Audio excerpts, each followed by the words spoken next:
Para sa dugang nga mga balita sa Negros kag panay mangin kaupunta si Adrian Prietos. Adrian?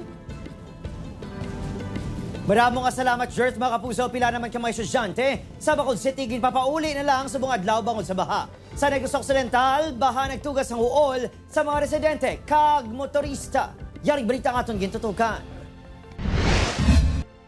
Wala na sang ulan sa Bacolod City apang talalupang doon nga ang baha sa pila ka mga eskwelahan, wala pa naghubas. Ang mga estudyante sa Medalli Integrated School apektado sa baha sa eskwelahan sa masamigi na bahang lugar bangod lapit sa suba. Kaangay man sining sitwasyon sa Sumag National High School, ganigin papauli na lang ang mga estudyante. Kaya hindi kasaka sa next na level tungod sa tubig. So far, ang findings naman sa school is drainage system gid. Wala siya guaan tungod kay ari siya sa middle. Ang ato na main road is higher than the level sa ato na school. Nagpasalig ang LGU, ginututukan na ang problema.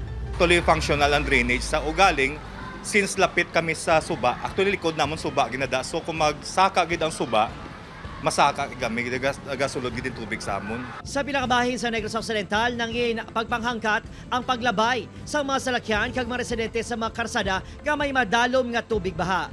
Kasubong na lang sa barangay Mambaroto, Sipalay City, kung saan nagagamit pa sang heavy equipment para sa pagpa-evacuate sa mga residente. Sa Binalbagan, gin-rescue sa LGU ang salakyan nga ini matapos sa stranded. Sa barangay Oringaw, Kabangkaran City, makita nga natiphag ang dalan matapos nagluntad ang landslide. Sa barangay Bato, Hinigaran, makita nga kasilyas na lang ang nabilin matapos nagkalaguba ang pila ka mga balay bangod sa mabasko nga ulan kag hangin. Sa Bugos nga Negros Occidental, masobra 23,000 ka mga pamilya o kung 44,270 ka mga individual ang nahalitan. Anong ka-persona ang napatay?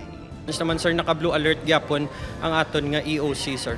Yes sir, very challenging gid sir no, pero amo na gyapon gid sa tagaan gid sila gihapon sang guidelines kag mga standard operating procedures. Obatril Gasilio, Adrian Prietos. 1 Western Visayas.